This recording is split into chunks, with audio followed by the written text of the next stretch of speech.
안녕하세요. 오늘은 당신이 몰랐던 스티브 잡스의 10가지 흥미로운 사실들에 대해 알아보는 시간입니다. 스티브 잡스는 대중적으로 알려진 인물이지만 그의 삶과 경력에는 아직 많은 이야기들이 남아 있습니다. 함께 알아보면서 스티브 잡스의 인생에서 새로운 면모들을 발견해 보시죠. 첫 번째, 스티브 잡스는 애플에서 해고된 적이 있다. 당시 애플 CEO인 존 스컬리와 권력 다툼을 겪은 스티브 잡스가 애플에서 떠난 사실을 알고 계시나요? 그 후 잡스는 넥스트라는 회사를 창업했는데요. 이 회사는 고급 워크스테이션을 개발하는 데 집중했지만 시장에서 잘 발전하지 못해 1990년대 중반에는 큰 어려움을 겪었습니다. 그리고 1996년 애플이 넥스트를 인수하면서 잡스는 애플로 돌아오게 됩니다. 두 번째, 잡스는 페스테리언이었다. 스티브 잡스는 생선과 해산물을 포함한 채식주의자로 유명했어요.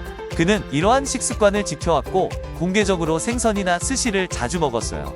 이 식습관은 젊은 시절 인도 여행 후 채식 식습관에 도전한 경험에서 비롯된 것이라고 합니다. 잡스는 이 식습관으로 에너지와 집중력이 높아진 것을 느꼈고 이후 인생 동안 이 식습관을 계속 유지했어요. 또한 잡스는 이 식습관을 바탕으로 애플에서 다양한 식사 옵션을 제공하고 행사에서도 채식 요리를 자주 선보이게 했습니다. 이와 함께 잡스는 건강과 웰빙에 대한 관심이 많았고 기술을 통해 사람들의 건강을 개선할 수 있다는 믿음에서 애플 워치와 같은 제품 개발을 이끌었습니다. 세 번째, 10대 때 잡스는 HP의 여름 직장에서 일했다. 스티브 잡스가 청소년 시절 HP에서 일한 일화가 있습니다. 그는 HP에서 인턴으로 일하며 주파수 측정기를 조립하는 업무를 맡았는데 이 과정에서 주파수 측정기의 사용이 불편하다는 것을 느꼈습니다. 그래서 주파수 측정기를 새롭게 디자인하는 아이디어를 제안하고 이를 토대로 새로운 프로토타입도 만들었습니다. 이후 HP 측에서는 그의 디자인을 인정하며 새로운 제품 디자인팀에서 일하도록 제안했지만 잡스는 자신의 창업에 집중하기 위해 거절하게 됩니다. 네 번째, 잡스는 수년간 자동차 번호판 없이 운전했다. 스티브 잡스는 2000년대 중반에 면허 번호판 없는 은색 메르세데스 벤츠 SL55 AMG를 운전한 것으로 알려져 있습니다. 이는 캘리포니아 주에서 모든 차량이 반드시 번호판을 부착해야 한다는 법률을 어기는 것이므로 논란이 되었습니다. 하지만 잡스는 새 차를 구입한 후 6개월 동안은 번호판이 없어도 된다는 법의 허점을 이용했습니다. 그래서 잡스는 6개월마다 차를 재임대하며 이렇게 하면 번호판 없이 차를 운전할 수 있었습니다. 다섯 번째, 최초의 애플 컴퓨터는 스티브 잡스의 차고에서 만들어졌다. 스티브 잡스와 스티브 워즈니악이 1976년 미국 캘리포니아 주 로스엘토스의 잡스의 집에서 첫 번째 애플 컴퓨터인 애플 1을 만들었습니다. 이 컴퓨터는 단순한 회로판, 키보드, 디스플레이 인터페이스로 구성되어 있었죠. 그러나 당시에 다른 컴퓨터보다 사용하기 쉬웠고 가격도 저렴하여 개인용 컴퓨터 혁명의 시작을 알렸습니다. 이후 애플은 애플2를 출시하면서 컬러 디스플레이와 내장된 프로그래밍 언어를 적용한 최초의 개인용 컴퓨터를 선보이며 대성공을 거두게 됩니다. 여섯 번째, 잡스는 마약인 LSD를 복용했다. 잡스는 LSD 경험을 긍정적이고 영향력이 있는 경험으로 묘사했다.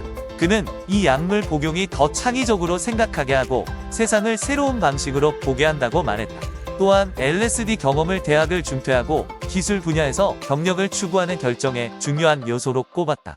사람들은 잡스의 LSD 사용을 비판했으며 일부는 그가 약물을 지지함으로써 책임 없는 행동을 했다고 비판하기도 했다.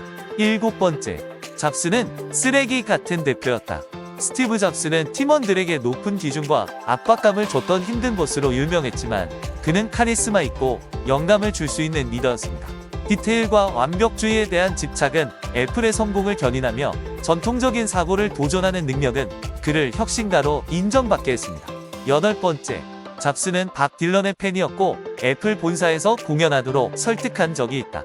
스티브 잡스는 밥 딜런을 존경하는 음악 팬이었습니다. 그는 딜런의 음악적인 업적뿐만 아니라 문화 아이콘으로서의 존재도를 존경하였죠. 1984년 잡스는 딜런을 설득해 애플 본사에서 공연하게 하였고 그 결과 작은 규모의 관객 앞에서 딜런은 연주를 했고 이는 애플의 창의성과 혁신을 나타내는 이른바 광고 없는 맞춤형 공연으로 평가받았다. 아홉 번째, 잡스는 캘리그래피를 공부했다. 스티브 잡스는 컴퓨터 디자인에 있어서 폰트와 타이포그래피의 중요성에 대한 열정을 가졌습니다. 그는 리드 대학에서 수업 중에 캘리그래피에 관심을 가지게 되었고 이 분야를 깊이 연구하게 되었습니다. 스티브 잡스의 캘리그래피에 대한 관심은 제품의 외관과 느낌에 큰 영향을 미치는 폰트와 글자체의 아름다움과 중요성을 알게 해주었습니다. 10번째, Oh wow, oh wow, oh wow. 스티브 잡스는 죽기 직전 Oh wow, oh wow, oh wow. 라는 말을 남겼다는 이야기가 유명하다. 그의 여동생 몬나 심스는 그와 함께 있었던 순간을 기억하며 스티브 잡스의 마지막 말은 조용하고 놀라움과 경이로움을 느끼는 것처럼 나왔다고 전해졌다. 스티브 잡스의 마지막 말에 의미는 해석이 나뉘고 있다. 어떤 사람들은 그가 영적인 경험을 한 것이라고 생각하고 어떤 사람들은 그가 인생의 아름다움과 신비를 인정한 것이라고 해석하고 있다. 지금까지 당신이 알지 못했던 스티브 잡스의 흥미로운 이야기들 어떠셨나요? 이 영상을 통해 스티브 잡스의 성공적인 인생을 기념하며 그의 업적을 기억하고 우리 모두가 그를 배울 수 있는 가치를 찾아봅시다.